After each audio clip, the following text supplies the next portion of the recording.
आज की हमारी चर्चा का विषय है हमारे मन की वो छिपी हुई शक्ति जिसके बारे में हम शायद ही कभी सोचते हैं। हमारे पास डॉक्टर जोसेफ मर्फी की मशहूर किताब the power of subconscious mind का एक बहुत ही दिलचस्प सारांश है जी। और ये कुछ बुनियादी लेकिन बहुत गहरे सवाल उठाता है, जैसे क्यों कुछ लोग लगातार सफल होते जाते हैं, अमीर होते हैं, स्वस्थ रहते हैं, जबकि दूसरे उतनी ही मेहनत करके भी संघर्ष करते रहते हैं। बिल्कुल।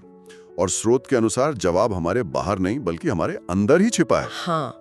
और यहाँ जो बात सबसे फैसिनेट करती है वो ये है कि ये सारी समझ हमारे मन के दो हिस्सों पर टिकी है, चेतन और अवचेतन। Conscious and subconscious. एग्जैक्टली। इसे समझना किसी सुपर पावर को अनलॉक करने जैसा है। तो आज हम इसी रिश्ते की परतों को खोलेंगे। अच्छा। जानेंगे कि ये दोनों मन कैसे काम करते हैं, इनमें क्या फर्क है, और सबसे जरूरी हम उन प्रैक्टिकल तरीकों पर बात करेंगे जो स्रोत में बताए गए हैं, जिनसे कोई भी इस शक्ति का इस्तेमाल कर सके अपनी जिंदगी बेहतर बनाने के लिए। बिल्कुल। तो चलिए इस दिमागी खजाने के नक्शे को समझने की कोशिश करते हैं। सबसे पहले इसकी नींव को समझते हैं।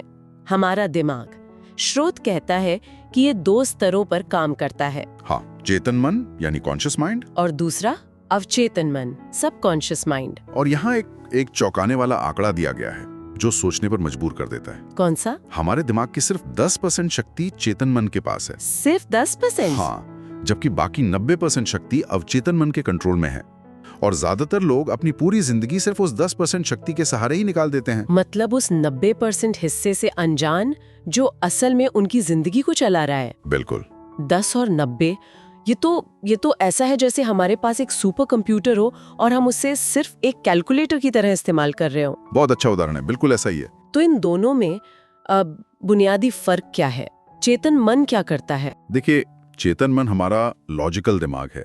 वो कप्तान है जो जहाज के ब्रिज पर खड़ा है। ओके। वो हमारी 5 इंद्रियों से जानकारी लेता है, देखता है, सुनता है, महसूस करता है। फिर उस जानकारी को एनालाइज करता है, तर्क करता है और निर्णय लेता है। जैसे अभी हम ये चर्चा कर रहे हैं और जो लोग सुन रहे हैं वो समझ रहे हैं, ये सब चेतन मन का काम है। हाँ बिल्कुल, ये सोच समझकर फैसले लेता है। और अवचेतन मन, वो 90% वाला हिस्सा? वो कप्तान नहीं बल्कि पूरा जहाज है, इंजन, क्रू, सब कुछ।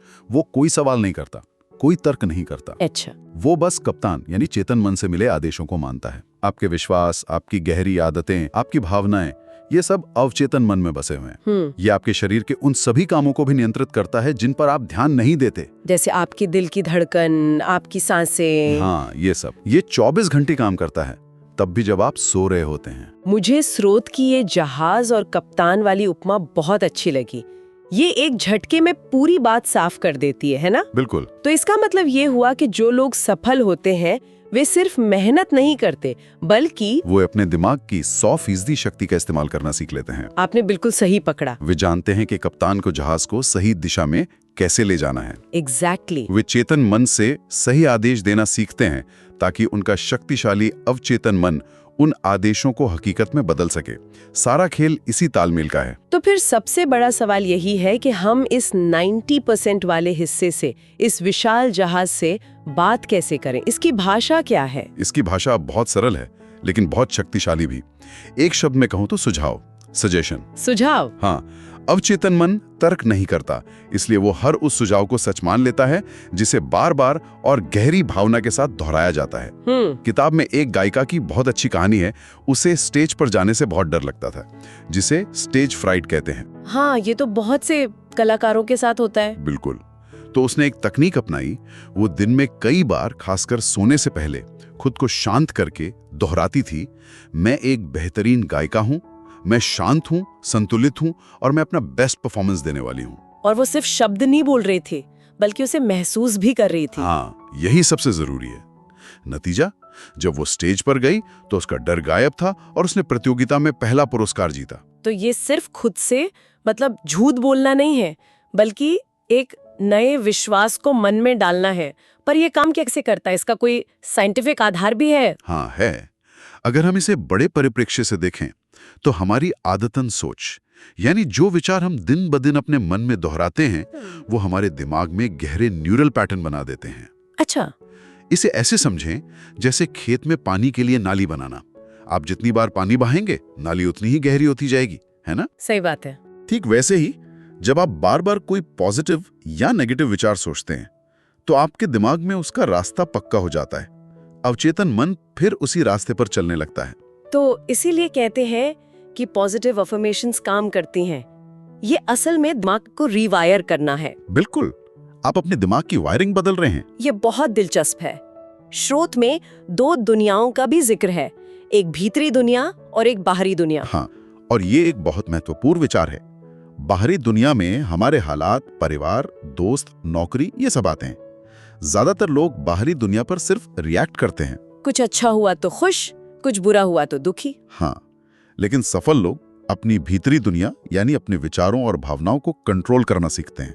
वे समझते हैं कि अगर भीतरी दुनिया को सही कर लिया तो बाहरी दुनिया अपने आप उस पर प्रतिक्रिया करने लगेगी। एग्जैक्टली। ये सिद्धांत में तो बहुत अच्छा लगता है, पर असल जिंदगी में इसे करें कैसे? क्या इसका कोई तय तरीका है? हाँ, और स्रोत इस पर बहुत साफ निर्देश देता है। अवचेतन मन तक अपना संदेश पहुंचाने का सबसे अच्छा समय तब होता है जब हमारा चेतन मन, वो लॉजिकल गेटकीपर, थोड़ा शांत होता है। और ऐसा कब होता है? दिन में 2 बार, रात को सोने से ठीक पहले के कुछ मिनट और सुबह उठने के तुरंत बाद। अच्छा, उस समय ऐसा क्या खास होता है? क्योंकि इन क्षणों में हम नींद और जागने के बीच की स्थिति में होते हैं, जिसे अल्फा स्टेट भी कहते हैं। हमारा तार्किक दिमाग लगभग सो चुका होता है, जिससे हमारे सुझावों के लिए अवचेतन मन के दरवाजे पूरी तरह खुल जाते हैं। मतलब एक तरह से उपजाऊ जमीन पर बीज बोने जैसा, जहाँ कोई खरपतवार उसे रोकने के लिए नहीं है। क्या बात है, बिल्कुल सही पकड़ा आपने। ठीक है, तो समय पता चल गया, अब प्रक्रिया क्या है? स्रोत एक पूरी प्रक्रिया बताता है। पहला, अपने लक्ष्य को एक छोटे, स्पष्ट और पॉजिटिव वाक्य में लिखें। दूसरा, उसे अपनी आवाज में अपने फोन में रिकॉर्ड कर लें। तीसरा, रात को सोते समय ईयरफोन लगाकर उसे रिपीट मोड पर सुने। और चौथा, और ये सबसे जरूरी कदम है, सुनते सुनते उस लक्ष्य को हासिल होते हुए अपने मन में देखें, उसे पूरी तरह से महसूस करें, यानी विजुअलाइजेशन। मैंने इसके बारे में बहुत सुना है। बिल्कुल, ये बहुत महत्वपूर्ण है, क्योंकि अवचेतन मन शब्दों से ज्यादा तस्वीरों और भावनाओं की भाषा समझता है। अच्छा, अगर आप कहती हैं मैं अमीर हूं लेकिन महसूस गरीबी कर रही हैं, तो अवचेतन मन उस भावना को पकड़ेगा, शब्दों को नहीं। आपको अमीर होने की खुशी, सुरक्षा और आजादी को महसूस करना होगा, जैसे वो अभी सच है। हाँ। महान वैज्ञानिक निकोला टेस्ला का उदाहरण यहाँ कितना सटीक बैठता है। स्रोत बताता है कि वह किसी भी आविष्कार को बनाने से पहले उसकी पूरी तस्वीर अपने दिमाग में 3D में घुमा कर देखते थे। हर पुर्जा, हर तार, सब कुछ। जब वो दिमागी तौर पर पूरी तरह बन जाता था, तब वो उसे हकीकत में बनाते थे। कमाल। हाँ, और यही आस्क, बिलीव, रिसीव यानी मांगो, विश्वास करो और पाओ का असली मतलब है। मांगना तो आसान है, कोई भी मांग सकता है। हाँ, असली काम विश्वास करने का है, और विश्वास का मतलब है उस चीज के मिलने से पहले ही उसके मिलने की भावना को महसूस करना। ये विश्वास ही वो शक्तिशाली संदेश है जो अवचेतन मन तक पहुंचता है। लेकिन ये विश्वास करना ही तो सबसे मुश्किल हिस्सा है। अगर किसी के मन में गहरा शक हो तो क्या ये तकनीक फेल हो जाएगी? यह एक बहुत अच्छा सवाल है और बहुत स्वाभाविक भी। यहीं पर चेतन और अवचेतन मन का संघर्ष होता है। राइट। इसके बारे में हम आगे दौलत वाले हिस्से में बात करेंगे, लेकिन हाँ, शक एक बहुत बड़ी बाधा है। इसीलिए शुरुआत में छोटे, विश्वसनीय लक्ष्यों से शुरू करना बेहतर होता है, ताकि आपका विश्वास धीरे धीरे मजबूत हो। बिल्कुल। चलिए अब कुछ ऐसे उदाहरणों पर बात करते हैं जो वाकई हैरान करने वाले हैं। स्रोत में स्वास्थ्य को लेकर मॉरिस गुडमन की कहानी है, जिन्हें मिरेकल मैन भी कहा जाता है। हाँ। ये कहानी तो अविश्वसनीय लगती है। ये है भी। मॉरिस गुडमैन का प्लेन क्रैश हो गया था। उनकी 103 हड्डियां टूट गई थी, रीढ़ की हड्डी कुचल गई थी। ओह गॉड। और वो कुछ भी निगल या बोल नहीं सकते थे। डॉक्टरों ने कह दिया था कि वो पूरी जिंदगी बिस्तर पर मशीन के सहारे ही रहेंगे अगर बच गए तो। और उन्होंने क्या किया? उन्होंने किसी की नहीं सुनी। उन्होंने अपने मन में एक ही तस्वीर बनाई कि वो क्रिसमस पर अपने पैरों पर चलकर इस अस्पताल से बाहर निकलेंगे।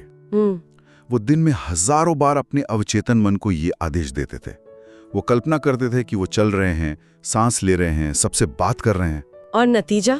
सिर्फ 8 महीने में जिसकी 103 हड्डियां टूटी थी, वो आदमी अपने पैरों पर चलकर अस्पताल से बाहर निकला।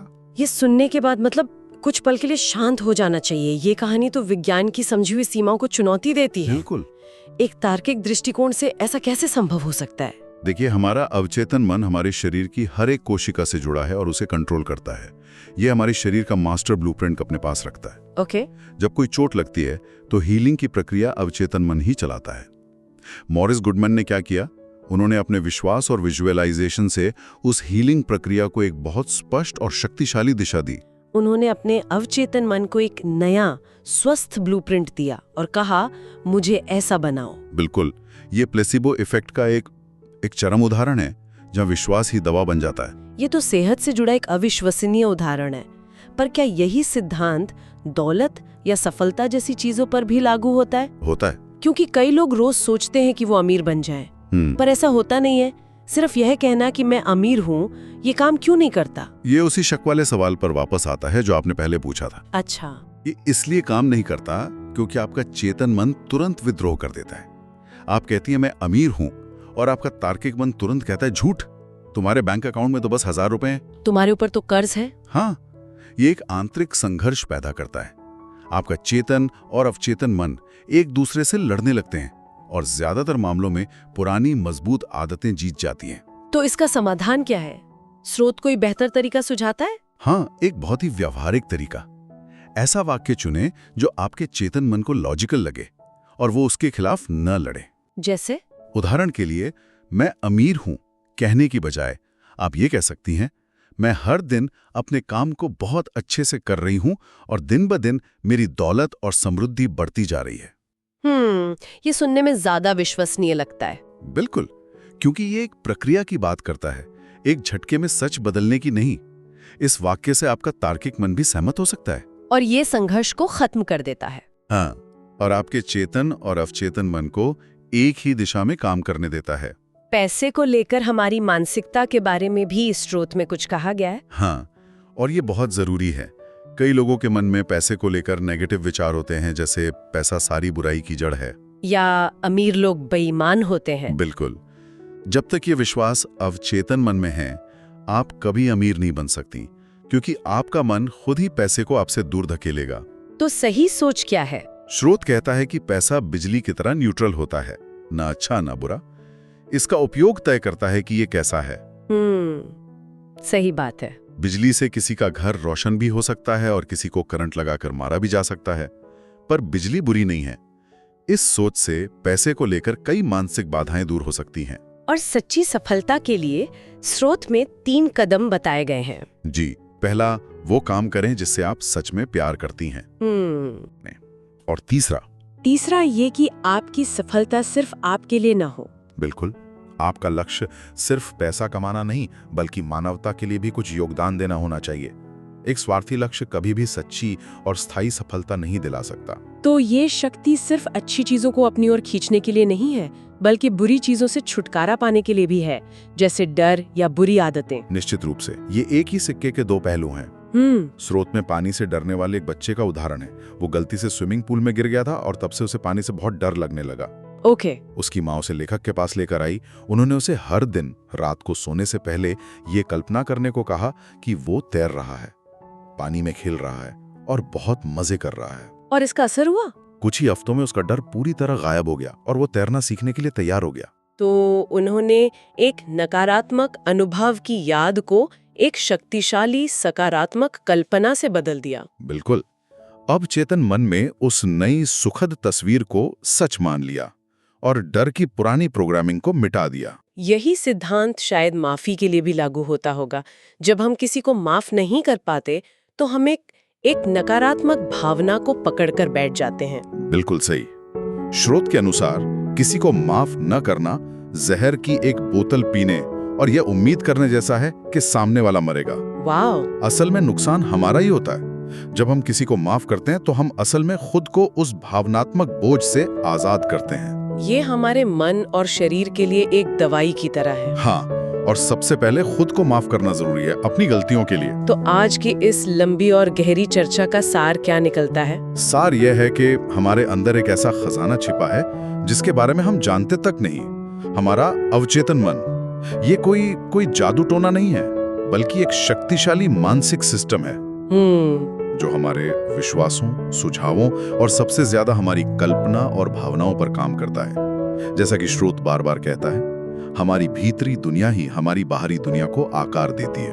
और जो विचार हम रोज आदतन जाने अनजाने में सोचते हैं, वही धीरे धीरे हमारा भविष्य बना रहे हैं। हाँ, मतलब अपने मन को सही दिशा में प्रोग्राम करने की जिम्मेदारी पूरी तरह से हमारी ही है।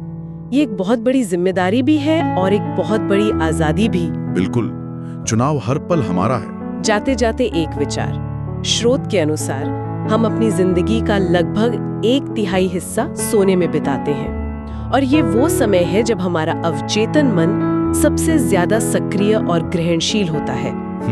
अगर सोने से ठीक पहले के विचार इतने शक्तिशाली हैं कि वो हमारी सेहत, दौलत और भविष्य को आकार दे सकते हैं, तो आज रात सोने से पहले वो एक कौन सा विचार या तस्वीर हो सकती है जिसे चुनकर एक बेहतर कल को आकार देना शुरू किया जा सकता है।